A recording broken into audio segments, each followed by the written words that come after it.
নমস্কাৰ ছাত্ৰ-ছাত্ৰীসকল এই ভিডিঅ'টোত মই অষ্টম শ্ৰেণীৰ এটা চলকযুক্ত ৰৈখিক সমীকৰণ যেটো অধ্যায় আছে সেই চেপ্টাৰটোৰ এক্সাৰসাইজ 2C ৰ 8 নম্বৰ গণিতটো বুজাই দিবলৈ যত্ন কৰিছো তোমালোকে মনোযোগেৰে ভিডিঅ'টো চাবা ঠিক আছে প্ৰশ্নটো মই মাতি দিছো চোৱা কি দিয়া আছে 8 নম্বৰটো দুটা পূৰ্ণ সংখ্যাৰ অনুপাত 3:5 কি কৈছে দুটা পূৰ্ণ সংখ্যাৰ অনুপাত 3:5 যদি হিহতৰ সমষ্টি হিহতৰ মানে কাক বুজাইছে সেই সংখ্যা দুটাৰ যি দুটা আমাৰ পূৰ্ণ সংখ্যাৰ কথা ক'লে সেই দুটাৰ হিহত মানে কি সংখ্যা দুটাৰ হিহতৰ সমষ্টি 160 হয় তেন্তে সংখ্যা দুটা কি কি অৰ্থাৎ সংখ্যা দুটা আমাক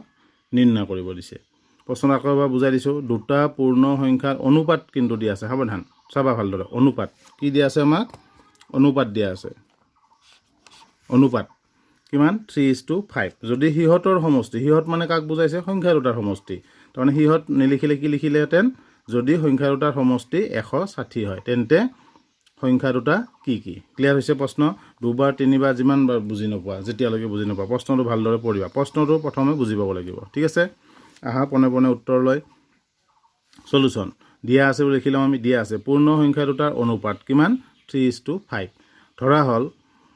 পূৰ্ণ সংখ্যা দুটা ক্ৰমে 3x আৰু 5x এটা আমি 3x আৰু 5x কিয় ধৰিলো এইখিনি আমি বুজি পাব লাগিব ঠিক আছে আহা মই এটা উদাহৰণ দিছো ধৰা সংখ্যা দুটা আমাৰ কিমান আছিল অনুপাত কিমান আছে 3:5 দিয়া আছে না মই সংখ্যাটো ধৰি ললো 21 আৰু এটা সংখ্যা কিমান 35 ধৰা এই দুটা আমাৰ সংখ্যা আছে হল সংখ্যা দুটা আমি অনুপাত উলিয়াম 21:35 এটা আন এটা প্ৰকাৰ হল লিখা তেনেকুৱা এতিয়া আমি কটাকটি কৰিম কিহেৰে কটাকটি কৰিম সাধাৰণ যেটো উৎপাদক অৰ্থাৎ উমৈহতীয়া উৎপাদক মানে এনেকুৱা এটা সংখ্যা যেটো 21 ৰ উৎপাদক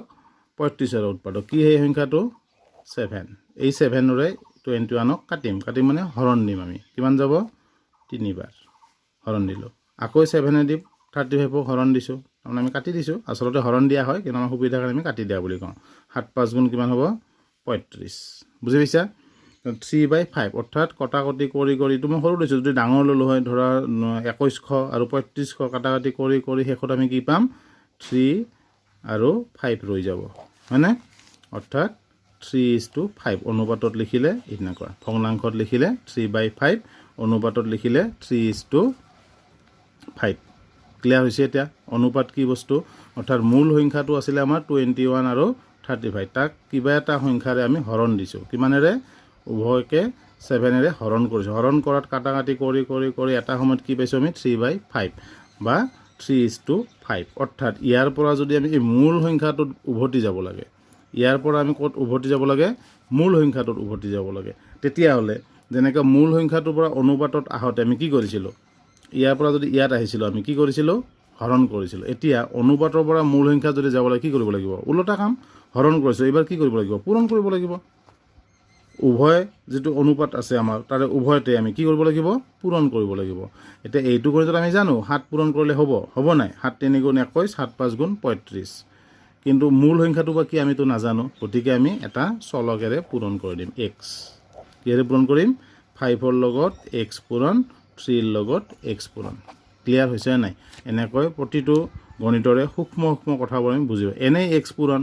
শিকি আছো ইমান দিনে অনুপাত থাকিলে x পূৰণ x কিয় পূৰণ দিব লাগে হেতু আমি প্ৰথমে বুজি পাব লাগিব ক্লিয়াৰ হৈছে কনসেপ্ট এতিয়া দিয়া আছে পূৰ্ণ সংখ্যাটাৰ অনুপাত 3:5 ইয়াত অনুপাত লিখিব লাগিব কিন্তু এই লিখাত বহুতে ভুল লিখে ইয়াতে অনুপাত ধৰা হল পূৰ্ণ সংখ্যা দুটা ক্ৰমেটো কিয় দিব লাগিব এই আগত 3 আছে নহয় আমি 3 ৰ অংশটো আগত লিখিম 3x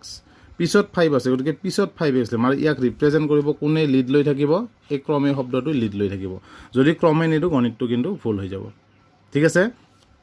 ধৰা হল পূৰ্ণ সংখ্যা দুটা ক্ৰমে 3x আৰু 5 বুজিব লগা এইখিনি আছে আমাৰ পিছৰখিনি আৰু নাই এইখিনি তোমালোক এনে পাৰিবা বুজি পাইছা নাই ইয়াতে গুৰুত্ব দিয়া ধৰা হল পূৰ্ণ সংখ্যা দুটা ক্ৰমে 3x আৰু 5x বাৰে বাৰে কৈ আছো কিয় কৈ আছো ইয়াত আছে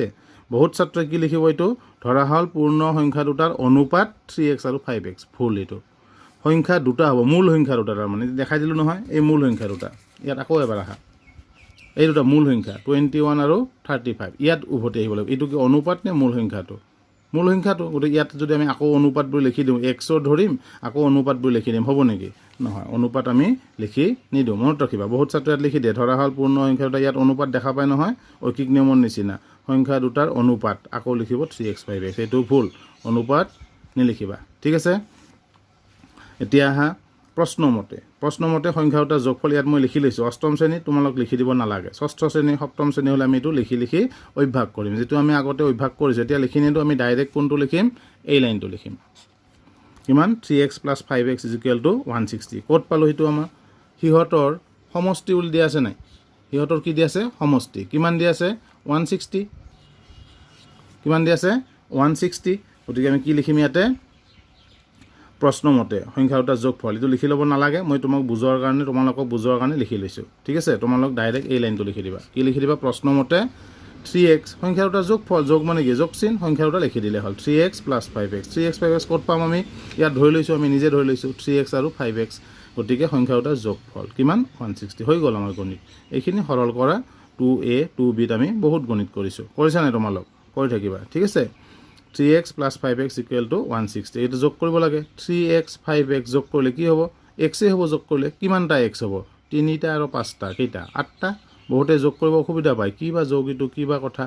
মানে কনফিউজন আহি যায় হয়নে যোগ কৰিলে কি হ'ব x হ'ব 3টা x 5টা x যোগ কৰিলে কিবা এটা x হ'ব x লিখি দিয়া সহগ দুটা যোগ কৰা 3 আৰু 5 এই সহগ দুটাৰহে আমাৰ যোগ হ'ব x ৰ যোগ নহয় আৰু x এটাই হ'ব 3 আৰু 5 লগ লাগি কিমান হ'ব 8x = 160 ইমপ্লাইজ x আগৰ নিচিনাকৈ 8টো পূৰণ ইপিনে আহিলে কি হ'ব হৰণ হ'ব ঠিক আছে এইটো মই কাটি দিয়া নাই আৰু ডাইৰেক্ট হৰণ কৰিছোঁ 8 2 × 16 8 0 × 0 20 পালোঁ ঠিক আছে তাৰমানে এটা সংখ্যা কিমান পালোঁ সংখ্যা নহয় xৰ মান এই যে আমি ইয়াতে আছিলে কিমানেৰে পূৰণ দিছিলোঁ এইটোত 7ৰে পূৰণ দিয়াৰ পিছত মূল সংখ্যাটো পাইছিলোঁ ইয়াতে তাতে কিমানেৰে পূৰণ কৰি দিলে আমি মূল সংখ্যাটো পাম x = 20 x = 20 অৰ্থাৎ 20ৰে যদি পূৰণ কৰি দিওঁ এই অনুপাতক মূল সংখ্যাটো পাই যাম নিৰ্ণয় পূৰ্ণ সংখ্যা দুটা ক্ৰমে শব্দটো লিখি দিব লাগিব মাষ্ট বি ক্ৰমে 3x মানে কিমান 3 × x ৰ মান 20 = 60 আৰু 5x আৰু এটা কি 5x = 5 × 20 = 100 এইটো আমাৰ উত্তৰ হৈ গ'ল তথাপিও কিছুমান ছাত্ৰই কি কৰে আকৌ পৰীক্ষাত যে নিৰ্ণয় পূৰ্ণ সংখ্যা দুটা 60 আৰু 100 তেনেকৈ লিখি দিলেও হ'ব নিদিলেও হ'ব যিহেতু আমি ইয়াতে নিৰ্ণয় শব্দটো ইতিমধ্যে ব্যৱহাৰ কৰিছোঁ বেছি লিখিব নালাগে শুদ্ধকৈ লিখিব লাগে যিখিনি লিখিলে আচাৰ্য বা টিচাৰে বুজি পায় শিক্ষক এইখিনি লিখিব লাগে অতিৰিক্ত আমি লিখিব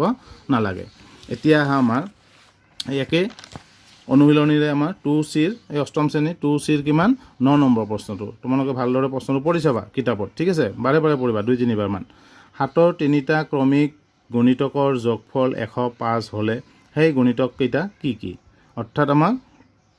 7ৰ গুণিতক কেইটা আছে 10টা মান আছে নে 100টা মান অসংখ্য আছে 7ৰ গুণিতক কিমান অসংখ্য এই তাৰ মাজৰ পৰা 3টা ক্ৰমিক গুণিতক তুলি আনি যোগ কৰি দিছে যোগফলটো কিমান হৈছে আমাৰ 105 মোৰ ভালদৰে চাবা 7ৰ 3টা ক্ৰমিক গুণিতক ক্ৰমিক হ'ব লাগিব ক্ৰমিক মানে কি সিৰিয়েল এটাৰ পিছত এটা মই বুজাই দিম অলপ পিছত ক্ৰমিক গুণিতকৰ যোগফল 105 হ'লে সেই গুণিতক কেইটা কি এতিয়া আমাৰ ইয়াতে প্ৰথমে লিখি ল'ম কি সলিউশন ধৰা হ'ল 7ৰ 3টা ক্ৰমিক গুণিতক ক্ৰমে এই ক্ৰমেটো দিব লাগিব ইয়াতে ক্ৰমেটো নিদিলে গণিতটোৰ অৰ্থ ওলাই নাহিব 7ৰ 3টা ক্ৰমিক গুণিতক ক্ৰমে কি ধৰিছোঁ x ধৰিছোঁ তাৰপিছত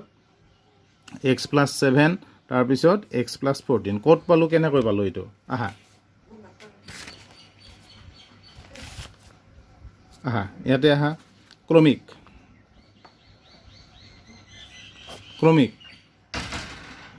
মানে কি সিৰিয়েল আহি থাকিব এটাৰ পিছত এটা আহি থাকিব আৰু বুজিছে না তেনেকুৱা 1 2 3 4 এইবিলাক ক্ৰমিক 1ৰ পিছত 2 আহিছে 1ৰ পিছত 3 নাহে নহয় বুজি পাইছে নাই মানে 7ৰ গুণিতক কি হ'ব আমাৰ 7 1 গুণ 7 7ৰ নেতাখন মাতি দিয়া 7 1 গুণ 7 7 2 গুণ কিমান 14 তাৰপিছত 7 3 গুণ কিমান 21 তেনেকুৱা বুজি পাইছা তাৰপিছত 7 4 গুণ 28 ইয়াৰে এতিয়া এই তিনিটাও হ'ব পাৰে নাইবা এই তিনিটাও হ'ব পাৰে আমিতো নাজানো কিন্তু এটা কথা আমি বুজি পাইছোঁ 7ৰ গুণিতকবিলাক কেনেকুৱা হ'ব 7 14 হ'ব তাৰপিছত কিমান হ'ব 28 এনেকুৱা হ'ব গতিকে প্ৰথমটো যদি 7 হয় তাৰপিছতটো কিমান হ'ব 7ৰ লগত 7 যোগ হ'ব হৈ গ'ল তাৰপিছত তলত কি যোগ হ'ব 7ৰ লগত 14 পালোঁ আমি 14 তাৰ লগত আকৌ 7 যোগ হ'ব অৰ্থাৎ যদি আমি 14ৰ লগত যোগ হোৱা বুলি নকওঁ 7 লিখিলোঁ 7ৰ লগত কি যোগ হ'ব প্ৰথমে হ'ব 7 তাৰপিছত হ'ব 7 যোগ 7 তাৰপিছত 7 যোগ 14 বুজি পাইছে নাই ক্লিয়াৰ হৈছে এইটো ক্ৰমিক ধৰা আমি 2 গুণিতক কোৱা এতিয়া 2 তিনিটা ক্ৰমিক গুণিতক এটা যদি 2 হয় আনটো কিমান হ'ব 4 আনটো কিমান হ'ব 6 xত লিখিলে কি হ'ব আমাৰ এতিয়া এটা যদি x হয় নেক্সটটো কেনেকৈ পাম আমি 4 4 মানে কি 2 মানে 2 + 2 গতিকে x + 2 6 6 মানে কি 2 + 4 গতিকে x + 4 গতিকে 7 আহিলে কিমান হ'ব 7 গুণিতক হ'লে এটা যদি আমি x ধৰি লওঁ নেক্সটটো কেনেকৈ পাম xৰ লগত 7 যোগ কৰিলে তাৰ পিছতটো পাম তাৰ পিছতটো কেনেকৈ পাম এই প্ৰথমটোৰ লগত 7 যোগ কৰিম প্ৰথমটোৰ লগত আকৌ কি যোগ কৰিম 14 প্লাছ কৰি দিম ক্লিয়াৰ হৈছে নাই গতিকে 7ৰ যদি তিনিটা ক্ৰমিক গণিতক আমি লিখিব লাগে এটা যদি x হয় ধৰি লৈছোঁ এটা x হ'লে নেক্সটটো কেনেকৈ পাম আমি x + 7 তাৰ পিছতটো নেক্সট কি হ'ব x + 14 তিনি হ'লে কিমান হ'ব প্ৰথমটো x তাৰ পিছত x + 3 তাৰ পিছত x + 3 + 3 তাৰ মানে x + 6 ক্লিয়াৰ হৈছে নাই আহা এতিয়া সেইকাৰণে আমি ধৰি লৈছোঁ ধৰা হ'ল 7ৰ তিনিটা ক্ৰমিক এটা যদি x হয় তাৰ পিছতটো কি হ'ব x + 7 তাৰ পিছতটো কি হ'ব x + 14 ক্লিয়াৰ হৈছে এইখিনি প্ৰশ্নমতে আহা এতিয়া কি কৈছে আমাক প্ৰশ্নমতে তাৰমানে প্ৰশ্নত কিবা দিয়া আছে চোৱা কি দিয়া আছে 7ৰ তিনিটা ক্ৰমিক গণিতকৰ যোগফল তাৰমানে যোগ চিন দিম যোগফল কৈছে গতিকে আমি তিনিটা লিখিম x এটা x + 7 এটা x + 14 এটা এইকেইটা কি কৰিব দিছে যোগ কৰিব দিছে যোগফল গতিকে আমি যোগ চিন দিছোঁ ইকুৱেল টু কিমান হয় বুলি কৈছে প্ৰশ্নত 105 কিমান 105 গতিকে আমি ইয়াত লিখি দিম x প্লাছ ব্ৰেকেটৰ ভিতৰত লিখিবা নহ'লে কিছুমানৰ অসুবিধা লাগে x plus x + 7 plus x + 14 equal two 105 এইবাৰ লাহেকৈ ব্ৰেকেটবিলাক উঠাই দিয়া নিয়ম অনুযায়ী মাইনাছ নাই গতিকে ইমান চিন্তা কৰিব লগা নাই মাইনাছ থাকিলে আমি চিন্তা কৰিব লাগিব x plus x + 7 plus x + 14 equal two 105 x কেইটা আছে চোৱা তিনিটা আছে এটা দুটা তিনিটা 3x 7 আৰু 14 যোগ কৰা কিমান হয় 21 বহুতে ইয়াতে যোগ নকৰে 14টো এবাৰ ইপিনে নিব আৰু এবাৰ 7 নিব আমি কিয় কৰিম দুবাৰ যোগ কৰি এবাৰতে কৰিম কামটো বহুতে লিখে যে 14টো এবাৰ নিব ঠিক আছে তাৰপিছত নেক্সট লাইনত 7 নিব নাইবা একে লাইনতে নিয়ে 14 - 7 আমি তেনেকৈ নকৰিম কি কৰিম 7 আৰু 14 প্লাছ কৰি দিম কিমান হ'ব 21 ইকুৱেল টু ইপিনে কিমান থাকিলে 105 3x 22 প্লাছ ইপিনে হ'লে কি হ'ব minus implies 3x equal to 84 implies x equal to কিমান হ'ব আমাৰ 3টো পূৰণ ইপিনে আহিলে কি হ'ব হৰণ 84/3 মই এইটো কাটাকাটি কৰি দেখাই দিয়া নাই x ইকুৱেল টু কিমান 28 3ৰে 8ক কাটিবা হৰণ দিবা 3 2 গুণ 6 কিমান থাকিলে হাতত 2 বাকী থাকিলে 2 2 আৰু 4 24 3 8 গুণ 24 তাৰমানে আমি xৰ মানটো পাই গ'লোঁ এতেকে নিৰ্ণয় কি হ'ব আমাৰ নিৰ্ণয় কৰিব বিচাৰে নিৰ্ণয় 7ৰ তিনিটা ক্ৰমিক গুণিতক ক্ৰমেটো ইয়াত দিব লাগিব ক্ৰমেটো লিখি দিবা ক্ৰমে এটা আছিলে কি আমাৰ xৰ মান কিমান পালোঁ 28 x ইকুৱেল টু 28 নেক্সটটো কি আছিলে আমাৰ তাৰপিছতটো x + 7 লিখি ল'ম ধুনীয়াকৈ xৰ মান বহাই দিম 28 + 7 ইকুৱেল টু 35 আৰু শেষৰটোৰ আগত আৰু দিব লাগিব বহুতে আৰু নিদিয়ে একে লেখা লিখি থাকে তিনিটা বস্তু শেষৰটোৰ আগত আৰু হ'ব নাই এনেকৈ মা দেউতা তুমি আৰু মই ক'ত যাম ফুৰিবলৈ যাম শেষৰটোৰ আগত আৰু দিবা আৰু x + 14 ইকুৱেল টু 28 + 14 xৰ ভেলু 28 + 14 ইকুৱেল টু 42 ক্লিয়াৰ হৈছে ভিডিঅ'টো 2-3 বাৰ মান চোৱা এবাৰ চাই প্ৰেক্টিছ কৰা তাৰপিছত নচোৱাকৈ এই দুটা গণিতক প্ৰথমে প্ৰেক্টিছ কৰা তাৰপিছত অনুশীলনীৰ গণিত কৰিবলৈ চেষ্টা কৰিবা ঠিক আছে নমস্কাৰ